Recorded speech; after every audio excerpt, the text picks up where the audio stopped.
Guys, good morning. তো আমি এখন সকালবেলায় উঠে ফ্রেশ হয়ে নিয়েছি। আর যেহেতু আমি রোজ দিন হসপিটালে যাই, সকালবেলায় স্নান করতে হয়, তো একটু ঠান্ডা ঠান্ডা লাগে, তাই জন্য আমি রোজ দিন সকালবেলায় গরম জল খাই। তো এখন করব গরম জল, তারপর গরম জল খেয়ে স্নান করব। চলো গরম জলটা করে স্নান করে তারপর তোমাদের সাথে দেখা হচ্ছে। Bye bye. তো আমি স্নান করে রেডি হয়ে গেছি হসপিটালে যাওয়ার জন্য। দেখো আমি পুরো রেডি। তো চলো এখন বেরোনো যাক। তো দেখো চলে এসেছি অটো স্ট্যান্ডে। আর অটো স্ট্যান্ডে এসে অটোতে উঠে গেছি।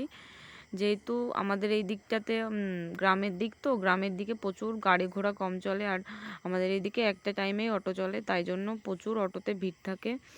তো মাঝে মাঝে আর এখন তো সকালবেলার দিকে যেহেতু আমি যাই, সকালবেলায় তো অফিস টাইম থাকে, এই জন্য প্রচুর প্রচুর ভিড় থাকে অটোতে। আমি তো মাঝে মাঝে অনেক সময় হয় ঝুলেও যেতে হয় অটোতে। তো আজকে আমি জায়গা পেয়েছিলাম আর সামনে বসেছিলাম, তাই জন্যই ভিডিওটা করতে পেরেছি, না হলে আর পেছনে দাঁড়িয়ে ঝুলে ঝুলে আর ভিডিও করা হয় না। তো দেখো দেখতে দেখতেই চলে এসেছি হসপিটালে।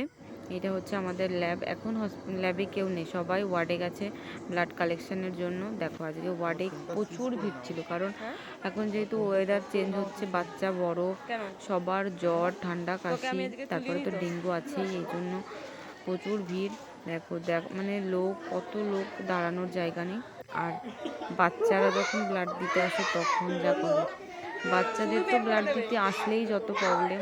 ও দেখো, ও দাঁড়াবেই না, আর ওর মায়ের সঙ্গে ঝগড়া করছে যে তুমি আমাকে নিয়ে এসছো, তো আমি এখানে থাকবোই না, আমি বাড়ি চলে যাব। আর সুইটি আমাকে এই চ্যানেলটা করেছে, এইটা খুলে দেবে, সুইটা খুলে দেবে, এই দেখে ভয় দেখানো হচ্ছে।